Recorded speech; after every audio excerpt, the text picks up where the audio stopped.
ಆತ ಎರಡನೇ ಮದುವೆ ಆಗಬೇಕು ಅಂತ ಹೇಳಿ ರೆಡಿ ಆಗಿಬಿಟ್ಟಿದ್ದ. ಅದೇ ಸಂದರ್ಭದಲ್ಲಿ ಪತ್ನಿ ಎಂಟ್ರಿ ಕೊಟ್ಬಿಟ್ಟಿದ್ದಾಳೆ.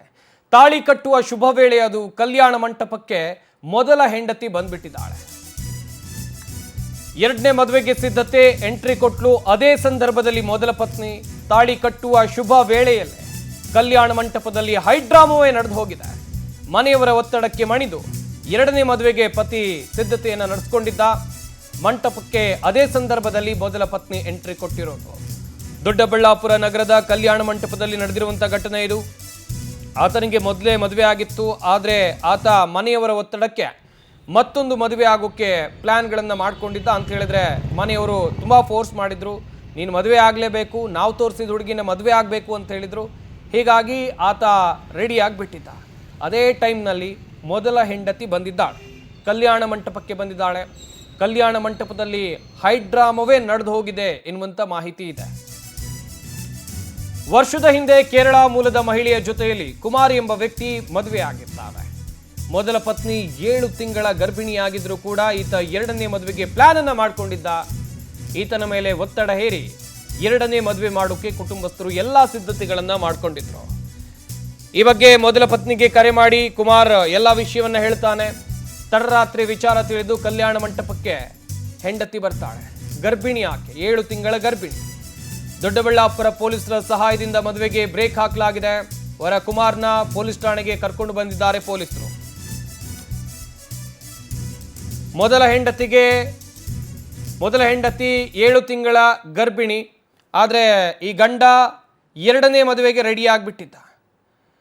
ಹೆಂಡತಿಗೆ ಹೇಳ್ತಾನೆ ವಿಷಯವನ್ನ, ನನಗೆ ಮನೆಯವರು ಮದುವೆ ಮಾಡೋಕೆ ರೆಡಿ ಮಾಡಿಬಿಟ್ಟಿದ್ದಾರೆ, ಕಲ್ಯಾಣ ಮಂಟಪಕ್ಕೆ ಕರ್ಕೊಂಡು ಬಂದಿದ್ದಾರೆ, ನಾಳೆ ನಂದು ಮದುವೆ ಅಂತ ಹೇಳ್ತಾನೆ ಮೊದಲ ಹೆಂಡತಿಗೆ. ಪಾಪ 7 ತಿಂಗಳ ಗರ್ಭಿಣಿ, ಏನು ಮಾಡಬೇಕು, ಶಾಕ್ಗೆ ಒಳಗಾಗ್ತಾಳೆ ಅವಳು. ಸೀದಾ ಬರ್ತಾಳೆ ಕಲ್ಯಾಣ ಮಂಟಪಕ್ಕೆ. ದೊಡ್ಡಬಳ್ಳಾಪುರ ನಗರದ ಕಲ್ಯಾಣ ಮಂಟಪದಲ್ಲಿ ಕುಮಾರ್ ಮದುವೆ ಆಗ್ತಾ ಇರುತ್ತೆ. ಅಲ್ಲಿಗೆ ಬಂದವಳು ತರಾಟೆಗೆ ತೆಗೆದುಕೊಳ್ತಾರೆ ಕುಟುಂಬಸ್ಥರನ್ನ. ಅಲ್ಲಿ ಹೈಡ್ರಾಮವೇ ಸೃಷ್ಟಿ ಆಗುತ್ತೆ. ಆ ಬಳಿಕ ದೊಡ್ಡಬಳ್ಳಾಪುರ ಪೊಲೀಸರು ಎಂಟ್ರಿ ಕೊಡ್ತಾರೆ. ವರ ಕುಮಾರ್ ಈತನನ್ನ ಪೊಲೀಸರು ವಶಕ್ಕೆ ಪಡೆದುಕೊಂಡಿದ್ದಾರೆ, ಠಾಣೆಗೆ ಕರ್ಕೊಂಡು ಹೋಗಿದ್ದಾರೆ ಎನ್ನುವಂಥ ಮಾಹಿತಿ ಇದೆ. ಮೊದಲ ಪತ್ನಿಗೆ ಸೀಮಂತ ಕಾರ್ಯಕ್ರಮ ಮಾಡಬೇಕಿದ್ದ ಗಂಡ ಎರಡನೇ ಮದುವೆ ಆಗೋಕೆ ಹೋಗಿದ್ದ. 7 ತಿಂಗಳು ಹೆಂಡತಿಗೆ, 7 ತಿಂಗಳ ಗರ್ಭಿಣಿ ಆಕೆ.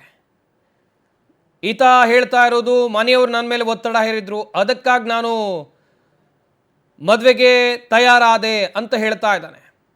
ಇನ್ನೊಂದು ಕಡೆ ನೋಡಬೇಕು, ಇಲ್ಲಿ ಈ ಮಹಿಳೆ ಇದ್ದಾಳಲ್ಲ, ಮೊದಲ ಹೆಂಡತಿ ಇದ್ದಾಳಲ್ಲ, ಈಕೆ ಕೇರಳ ಮೂಲದವಳು ಎನ್ನುವಂಥ ಮಾಹಿತಿ ಇದೆ. ಗೊತ್ತಿಲ್ಲ ಸರ್.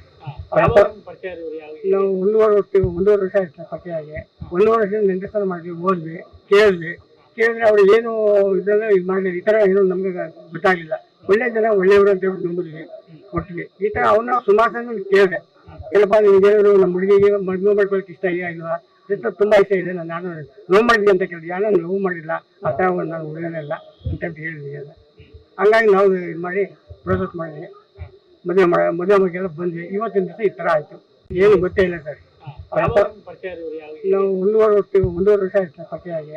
1 ವರ್ಷದಿಂದ ನೆಂಟಸ್ಥಾನ ಮಾಡಿದ್ವಿ, ಓದ್ವಿ, ಕೇಳಿದ್ರೆ ಅವ್ರು ಏನು ಇದೆಲ್ಲ ಇದು ಮಾಡಲಿ, ಈ ಥರ ಏನೋ ನಮ್ಗೆ ಗೊತ್ತಾಗಲಿಲ್ಲ. ಒಳ್ಳೆ ಜನ ಒಳ್ಳೆಯವರು ಅಂತ ಹೇಳಿ ನಂಬಿದ್ವಿ, ಕೊಟ್ವಿ. ಈ ಥರ ಅವನ್ನ ಸುಮಾರು ಸಲ ಕೇಳಿದೆ, ಏನಪ್ಪ ನಿಮ್ಗೇನಾದ್ರು ನಮ್ಮ ಹುಡುಗಿಗೆ ಮದುವೆ ಮಾಡ್ಕೊಳ್ಳೋಕೆ ಇಷ್ಟ ಇದೆಯಾ ಇಲ್ವಾ ಅಂತ. ತುಂಬ ಇಷ್ಟ ಇದೆ, ನಾನು ನೋವು ಮಾಡಿದ್ವಿ ಅಂತ ಕೇಳಿದೆ. ನಾನು ನೋವು ಮಾಡಿಲ್ಲ, ಆ ಥರ ನಾನು ಹುಡುಗನೆಲ್ಲ ಅಂತ ಹೇಳಿದ್ವಿ. ಅದು ಹಂಗಾಗಿ ನಾವು ಇದು ಮಾಡಿ ಪ್ರೋಸೆಸ್ ಮಾಡಿದ್ವಿ, ಮದುವೆ ಮಗೆಲ್ಲ ಬಂದ್ವಿ. ಇವತ್ತಿನ ದಿವಸ ಈ ಥರ ಆಯಿತು. ಏನು ಮಾಹಿತಿ ಕೊಡ್ತಾರೆ ನಮ್ಮ ಪ್ರತಿನಿಧಿ ರಾಮಂಜಿ. ದೂರವಾಣಿ ಸಂಪರ್ಕದಲ್ಲಿ ಜಾಯ್ನ್ ಆಗ್ತಾ ಇದ್ದಾರೆ. ರಾಮಂಜಿ, ಈ ಕುಮಾರ್ ಎನ್ನುವಂಥ ವ್ಯಕ್ತಿ ಯಾಕೆ ಮೊದಲೇ ಮದುವೆ ವಿಚಾರವನ್ನು ಮುಚ್ಚಿಟ್ಟ? ಮನೆಯವರು ಒತ್ತಡಕ್ಕೆ ಈತ ಮತ್ತೊಂದು ಮದುವೆ ಆಗೋಕ್ಕೆ ರೆಡಿ ಇದ್ನ, ಏನಾಯ್ತಲ್ಲಿ? ಸೊ ಸಂಪತ್ ಏನಂದ್ರೆ, ಈ ಹೊಸಕೋಟೆ ಮೂಲದ ಕುಮಾರ್ ಏನಂತಂದ್ರೆ, ಇವು ಮನೆಯವರ ಒತ್ತಡಕ್ಕೆ ಮಣಿದು ಎಂಬ ಈಗ ಸದ್ಯಕ್ಕೆ ಮಾಹಿತಿ, ಮನೆಯವರ ಒತ್ತಡಕ್ಕೆ ಮಣಿದು ಮತ್ತೊಂದು ಮದುವೆ ಆಗೋದಕ್ಕೆ ದೊಡ್ಡಬಳ್ಳಾಪುರ ನಗರದ ಬಸವ ಕಲ್ಯಾಣ ಮಂಟಪದಲ್ಲಿ ನಿನ್ನೆಯಿಂದ ಏನಂತಂದ್ರೆ, ನಿನ್ನೆ ರಿಸೆಪ್ಷನ್, ಇವತ್ತು ಮುಹೂರ್ತ ಏನಂತಂದ್ರೆ ಈ ಒಂದು ಮದುವೆ ಆಗೋದಕ್ಕೆ ಮುಂದಾಗ್ತಾನೆ. ಈ ಒಂದು ಸಂದರ್ಭದಲ್ಲಿ ಈಗ ಈತನಿಗೆ, ಕುಮಾರ್ ಎಂಬತನಿಗೆ ಮೊದಲೇ ಈ ಕೇರಳ ಮೂಲದ ಹುಡುಗಿ ಜೊತೆ ಮದುವೆ ಆಗಿರ್ತಾಳೆ. ಆಕೆ ಸಹ ಒಂದು 7 ತಿಂಗಳ ಗರ್ಭಿಣಿ ಸಹ ಆಗಿರ್ತಾಳೆ. ಆ ಹುಡುಗಿಗೆ ಮರೆಮಾಚಿ ಏನಂತಂದ್ರೆ ಮತ್ತೊಂದು ಮದುವೆ ಮಾಡೋದಕ್ಕೆ ಹುಡುಗನ ಮನೆಯವರು ಏನಂತಂದ್ರೆ ರೆಡಿ ಆಗಿರ್ತಾರೆ. ನಿನ್ನೆ ಏನಂತಂದ್ರೆ ಈ ಒಂದು ಮದುವೆ ಆಗಿರ್ತದೆ. ಅಂದ್ರೆ ತಡರಾತ್ರಿ ಈ ವಿಷಯ ಏನಂತಂದ್ರೆ ಈಗ ಕುಮಾರ್ ಎಂಬಾತನೇ ತನ್ನ ಮೊದಲನ ಪತ್ನಿಗೆ ಈ ವಿಷಯ ತಿಳಿಸ್ತಾನೆ. ನಮ್ಗೆ ಮನೆಯವರ ಒತ್ತಡ ಹೇಳಿ ಮತ್ತೊಂದು ಮದುವೆ ಮಾಡೋದಕ್ಕೆ ಸಿದ್ಧತೆ ಮಾಡ್ಕೊಂತ ಇದ್ದಾರೆ ಅಂತ ಹೇಳೋ ವಿಷಯ ಮುಗಿಸಿದ್ದಾನೆ. ಈ ವಿಷಯ ತಿಳಿದಂತ ಇವನು ಮೊದಲನೇ ಪತ್ನಿ ಕೇರಳದಿಂದ ಡೈರೆಕ್ಟ್ ದೊಡ್ಡಬಳ್ಳಾಪುರಕ್ಕೆ ಬಂದು ಏನಂತಂದ್ರೆ ಕಲ್ಯಾಣ ಮಂಟಪಕ್ಕೆ ಹೋಗಿ ಅಲ್ಲಿ ಏನಂತಂದ್ರೆ ಏನು ಸಾರ್ವಜನಿಕರಿಗೆ ಒಂದು ಎಲ್ಲರಿಗೂ ತಿಳಿಸೋ ರೀತಿ ದೊಡ್ಡಬಳ್ಳಾಪುರ ಪೊಲೀಸರ ಸಹಾಯದಿಂದ ಆ ಒಂದು ಮದುವೆನ ನಿಲ್ಲಿಸ್ತಾರೆ. ಸದ್ಯಕ್ಕೆ ಈಗ ಹುಡುಗಿ ಕಡೆಯವರು ಮತ್ತೆ ಮೊದಲನ ಪತ್ನಿ ಪ್ಲಸ್ ಹುಡುಗನ ಕಡೆಯವರು ಮತ್ತೆ ಎರಡನೇ ಮದುವೆ ಮಾಡಕ್ಕೆ ಸಿದ್ಧತೆ ಮಾಡಕ್ಕೆ ಆ ಹುಡುಗಿ ಕಡೆಯವರು ಸಹ ಮೂರು ಏನು ಕುಟುಂಬಸ್ಥರನ್ನ ಈಗ ದೊಡ್ಡಬಳ್ಳಾಪುರ ಟೌನ್ ಸ್ಟೇಷನ್ಗೆ ಕರೆದೊಯ್ದು ದಾಖಲೆಗಳನ್ನ ಪರಿಶೀಲನೆ ಮಾಡ್ತಾ ಇದ್ದಾರೆ. ಈ ಕುಮಾರ್ ಎಂಬಾತನಿಗೆ ಮೊದಲನೇದಾಗಿ ಏನು ಮದುವೆ ಆಗಿದೆಯೋ ಇಲ್ಲೋ ಅನ್ನೋದ್ರ ಬಗ್ಗೆ ಎಲ್ಲಾನು ಸಹ ಪರಿಶೀಲನೆ ಮಾಡ್ತಾ ಇದ್ದಾರೆ. ಸದ್ಯಕ್ಕೆ ಅವ್ರಿಗೂ ಸಹ ಈಗ ಸ್ಟೇಷನ್ಗೆ ಕರ್ಕೊಂಡ್ ಬಂದಿದ್ದಾರೆ. ಅವ್ರಿಗೂ ದೂರು ಸಹ ನೀಡಿದ್ದಾರೆ. ಪ್ಲಸ್ ಈಗ ಏನಂತಂದ್ರೆ ಮುಂದೆ ಆ ಹುಡುಗನ ವಿರುದ್ಧ ಏನಾದ್ರು FIR ದಾಖಲು ಮಾಡ್ತಾರೋ ಇಲ್ವೋ ಅನ್ನೋದನ್ನ ಈಗ ಮುಂದೆ ಕಾದ್ ನೋಡ್ಬೇಕಾಗಿದೆ ಸಂಪತ್. ಥ್ಯಾಂಕ್ ಯು ರಾಮಾಜಿ ತಮ್ಮೆಲ್ಲ ಡೀಟೇಲ್ಸ್ಗಾಗಿ.